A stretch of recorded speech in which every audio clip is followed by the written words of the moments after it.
Olá, pessoal, tudo bem? Professora Camila com você aqui no Vencendo Concursos para a nossa aula de processo civil.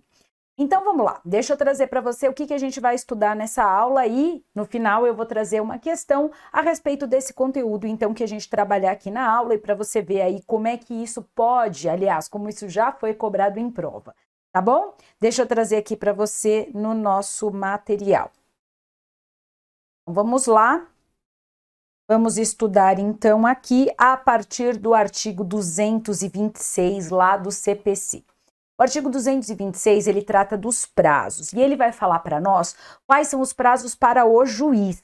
E aí, então, a gente precisa saber, porque o juiz tem prazos por meio dos quais ele deve cumprir ali os atos que lhe cabem no processo.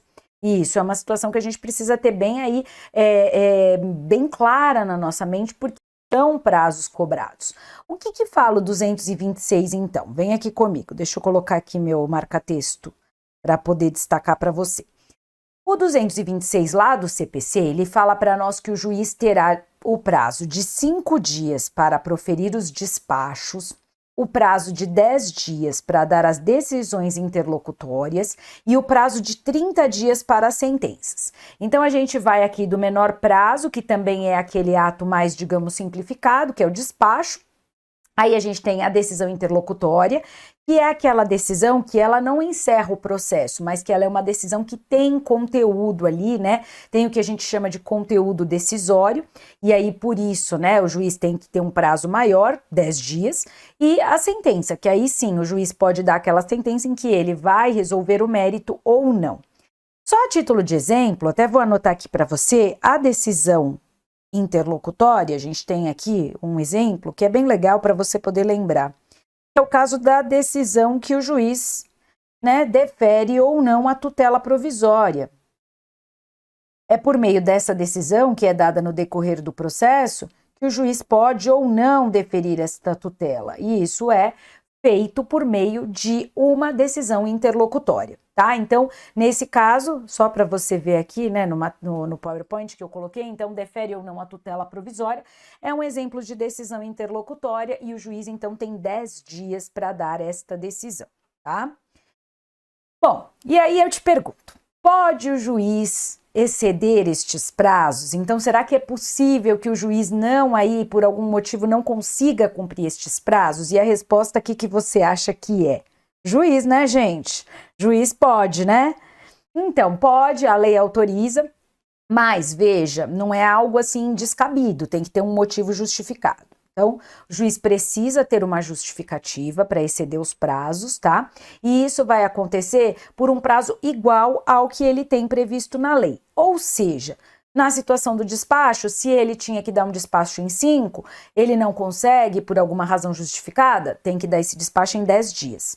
Decisões interlocutórias que seriam em 10, 20 dias. E sentenças, por sua vez, que seriam em 30, 60 dias. Então, aqui seria, né, 10... 20 e aqui 60. Tá? Então, ele pode exceder mais por igual prazo, é o que está lá no 227, beleza? Bom, e o serventuário? O serventuário tem prazos para cumprir os atos que lhe cabe? Sim, vou até mudar aqui o marca-texto. Opa, desculpe, pulei sem querer. Para você lembrar. Quais são os prazos do serventuário? O 228 do CPC traz para nós. Remeter os autos à conclusão, 1 dia. Executar os atos processuais em 5 dias. O que significa remeter os atos em conclusão ou para a conclusão? Significa que o serventuário deve submeter aquele processo para o juiz analisar, tá? E ele tem 1 dia para fazer isso. E o executar os atos é o cumprir os atos efetivamente. Então, por exemplo, vou te dar um exemplo das duas situações. Se a gente tiver, vou até vir aqui na tela, se a gente tiver ali que a parte protocola uma petição fazendo um determinado requerimento. Nesse caso, o que o serventuário tem que fazer? Ele tem que submeter o processo ao juiz. Então, ele remete à conclusão, tá? Então, para fazer isso, ele tem 1 dia. A gente já vai ver de que momento conta esse 1 dia. E para executar os atos? Executar os atos ele tem 5 dias. E o que é executar os atos? A execução é quando o serventuário cumpre algo que lhe foi determinado. Por exemplo, o juiz diz que tem que ser expedido o mandado de citação. O serventuário vai lá e expede o mandado. Então, ele faz isso em 5 dias, que é a execução do ato, tá? Então, só para você ter em mente os exemplos. Mas de que momento se contam estes prazos? E aí o que a gente tem é o seguinte: estes prazos são contados da data em que houve, né, em que houver concluído o ato processual anterior, quando isso for imposto pela lei, ou da data em que tiver ciência, quando isso for determinado pelo juiz. Então, na situação de ter que remeter ao juiz quando a parte faz um requerimento, a gente pode entender, né, que a parte fez o requerimento, juntada aquele requerimento, vai ter um dia para mandar ali para o juiz, para mandar a conclusão. Agora, se é por força de uma decisão, né, então o juiz profere aquela decisão no exemplo que eu te dei e manda expedir ali, né, o mandado de citação, manda, ficou até, né, a gente até ficou repetitivo, né, manda expedir o mandado. Mas é exatamente isso. Então, quando ele tem que expedir o mandado de citação, ele cumpre a ordem do juiz a partir do momento em que ele, veja, tem ciência desta ordem, ciência desta determinação do juiz. Ok? Beleza? Seguindo então, o que mais que a gente precisa saber sobre prazos? Importante a gente saber o que está aqui no 229. Deixa eu vir aqui para baixo, só para você conseguir continuar me vendo.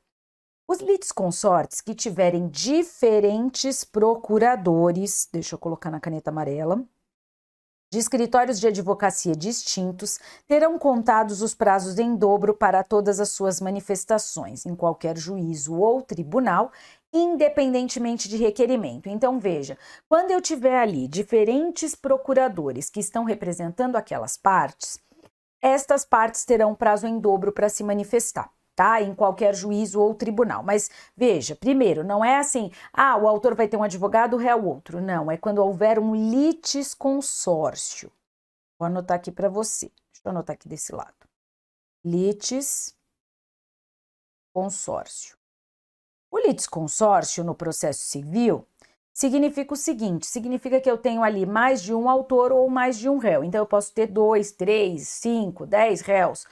Posso ter 2, 3, 4, 5 autores, tem até um limite quanto a isso, mas é nessa situação que acontece. Então, vamos pensar que a gente tem ali 2 réus, tá? Eu tenho 2 réus, então o que eu vou ter como consequência? E, aliás, eu tenho 2 réus que estão sendo representados por advogados diferentes, tá? Então, advogados diferentes que trabalham em escritórios de advocacia diferentes, não são do mesmo escritório, portanto. Nesse caso, por exemplo, quando os réus estiverem ali que, porventura, apresentar uma manifestação ou recorrer, eles terão o prazo em dobro, tá? A justificativa disso, e até você já vai entender aí conforme eu for te explicando, é que para acessar o processo, se os 2 advogados tivessem que ao mesmo tempo acessar o processo, isso seria inviável, né? Tratando de um processo físico. Então, a lei estabelece que eles teriam direito ao prazo em dobro. E aí, né, o primeiro, vamos pensar assim, 15 dias do prazo para apresentar o recurso, o processo poderia ser acessado ali por um advogado e os outros 15 dias por outro. Justamente para isso, o prazo em dobro. O que eu quero te destacar que cai na prova? Até mudar aqui, sabe que eu sou a rainha das canetas, né? Eu vou mudando justamente para ir chamando a sua atenção.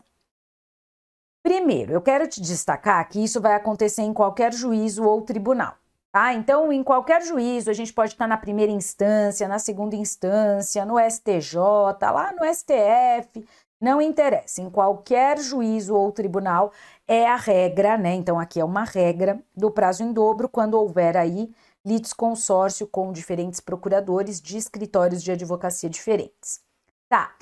Precisa-se que estes réus, o CPC exige que estes réus façam o requerimento para ter esse prazo em dobro? E a resposta é não. Isso independe de requerimento, tá? Então, eles não precisam requerer, é algo que a gente pode dizer que é automático, decorre da lei, certo?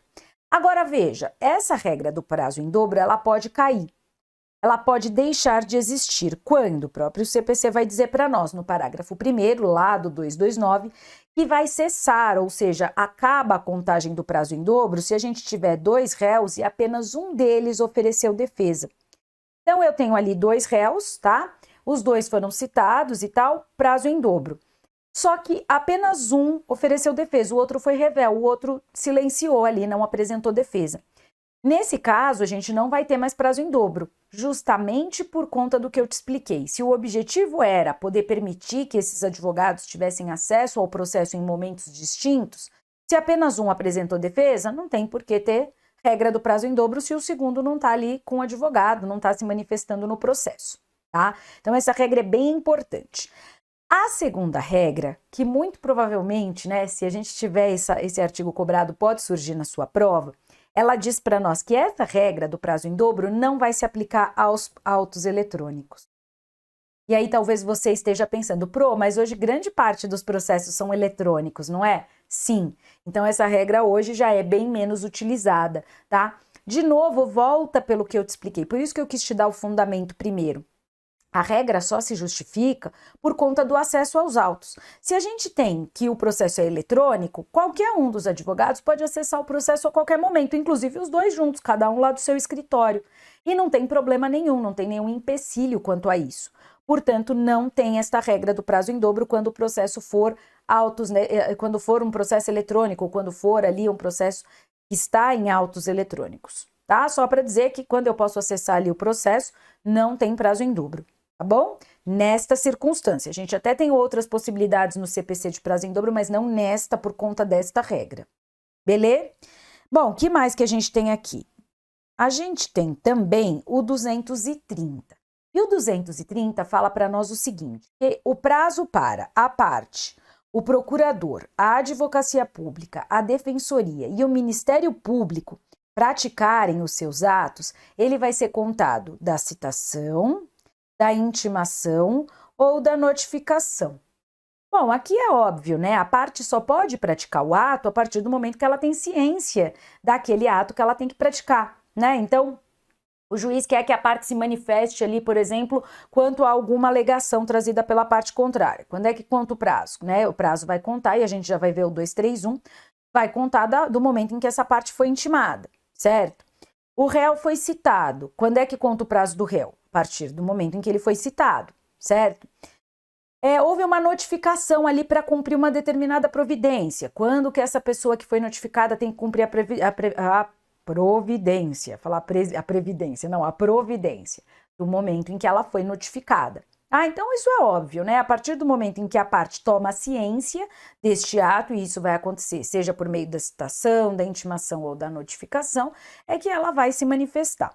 E veja, isso para qualquer sujeito do processo, tá? A parte, o procurador, que é o seu advogado, né?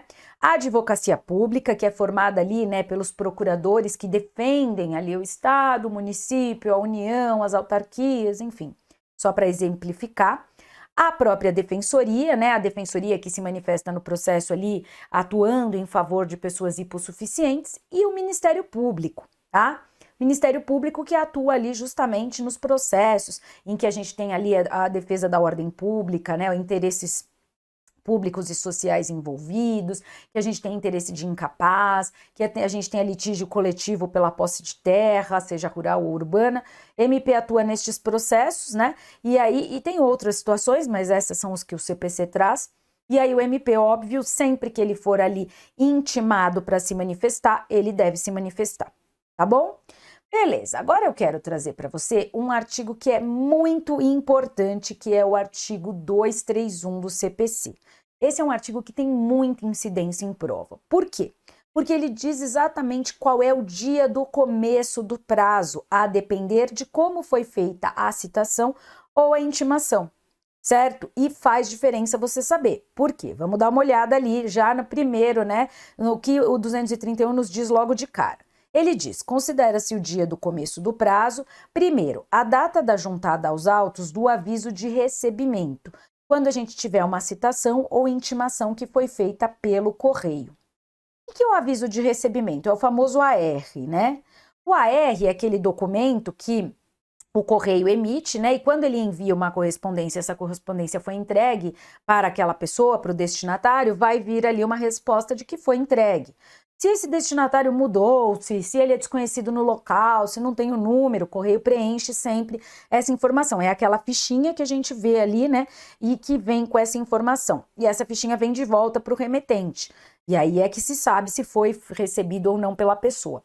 Vamos pensar que nesse exemplo foi determinada a citação do réu por carta e foi recebida a carta. Então, pelo correio, desculpa, e a carta, né, de citação foi recebida. O que vai constar lá no AR? Vai constar como, né, recebido. E vai ter a assinatura daquela pessoa que recebeu. Beleza. Do momento em que eu junto, em que é juntado este AR no processo, é que começa, é que é o dia do começo do prazo do nosso réu que foi citado por carta pelo correio, tá? Cuidado, cuidado, porque muitas vezes a prova, né, o examinador pode querer te confundir e dizer para você que é da data em que a pessoa recebeu aquela correspondência do correio e não é esse o dia do começo do prazo. O que você tem que pensar? Que tem que ser aquilo que está no processo. Vou até te dar uma dica. A gente fala no processo civil que o que não está no processo não está no mundo. Portanto, não adianta a gente saber que a pessoa recebeu a carta há 3 ou 4 dias, porque o que interessa para nós é quando chegou no processo a notícia de que ela recebeu aquela correspondência. Por isso, conta-se então, diz o CPC, da data da juntada aos autos do aviso de recebimento. Tá bom? Parágrafo no seguinte, né? Que aí a gente vai ver que também se aplica, que é o que está no parágrafo 4º, mas o inciso 2 do 231. Quando a pessoa for citada por oficial de justiça, citada ou intimada, aqui também, tá? Citada ou intimada. Citado o réu e intimado pode ser qualquer uma das partes, que já está no processo, o juiz intima ali para se manifestar. Quando for por oficial de justiça, que o oficial vai lá, bate na casa da pessoa, aí é da data da juntada aos autos do mandado cumprido, deste mandado que o oficial de justiça foi até lá e entregou para a parte, tá? Então, do mandado cumprido, que foi juntado nos autos, certo? Isso também se aplica quando a gente tiver citação por hora certa. A citação por hora certa é uma situação em que o réu ele pode estar ali se escondendo, o oficial de justiça suspeita dessa situação, tá? E ele vai então designar um horário em que ele volta para fazer a citação. Eu não vou entrar aqui muito no assunto, porque não é objeto do nosso estudo agora. Mas, nesse caso, quando o oficial de justiça volta, mesmo que ele entregue o mandado para outra pessoa que não o réu, neste caso, volta o mandado para o processo, é juntado este mandado como cumprido no processo, considera-se dali, né, começa a contar ali o prazo da citação, o prazo para o réu se manifestar. Considera-se que houve a citação, tá?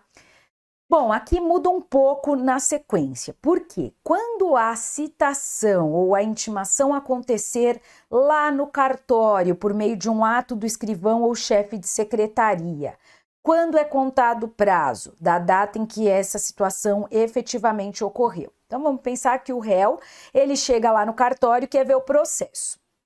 Ok, aí o cartorário vai lá, né, e fala para o réu, por favor, mas quem é o senhor? O senhor é advogado? Não, não sou advogado. Tá, mas quem é o senhor? Ah, eu sou, né, apresento o RG. Aí o escrivão, né, que é o cartorário, a gente fala no dia a dia o cartorário, mas o escrivão vê que ele é o réu. Fala, opa, olha, é o réu. Vê ali o nome, fala, é o réu. E o réu não tinha sido citado. O que o escrivão tem que fazer? Ele tem que citar o réu nesse momento, certo? E aí, então, é neste momento, é neste ato que se configura a citação. Certo? É nessa circunstância que se configura a citação, tá bom? Ou a intimação, se for o caso, naquele ato, naquela mesma data, tá? Quando for uma citação ou intimação por edital, quando é que conta o prazo? Aqui também é um pouco diferente, conta-se do dia útil seguinte ao fim da dilação assinada pelo juiz. O que é isso? O que é essa dilação? Quando a gente faz uma citação ou uma intimação por edital, a gente não sabe o paradeiro do réu, né? Ou da pessoa a ser intimada. E aí, então, é expedido um edital. Esse edital fica lá, fixado lá na porta do fórum e também é publicado na internet. E ele tem um prazo para ficar ali, né, publicado. Quando termina esse prazo, que é o juiz quem determina, tá, esse prazo. Quando termina esse prazo, que é o prazo dado pelo juiz, a partir dali, do último dia, é que passa, então, a contar o prazo do réu. Por exemplo, o réu citado por edital, juiz diz que esse edital tem que ficar 2 meses, por 2 meses publicado. Pois bem, passados estes 2 meses, tá? Então, após transcorridos os 2 meses, aí a gente vai ter o próximo dia útil seguinte, tá? Então, vamos pensar que o próximo dia útil é uma quinta-feira. Nesse caso, então, começa a contar, esse é o termo inicial, esse é o dia do começo do prazo do réu para se manifestar no processo, quando ele foi citado por edital. Tá? Atente-se que tem que ser o dia útil seguinte, tá bom? Essa é uma regra importante para configurar de fato ali o momento, o termo inicial da contagem de prazos. Bom, Antes de prosseguir no 231, que ainda tem vários incisos que eu preciso trabalhar com você, eu vou fazer um intervalo e aí eu volto então para a gente fechar essa aula sobre prazos, tá bom? Até daqui a pouco.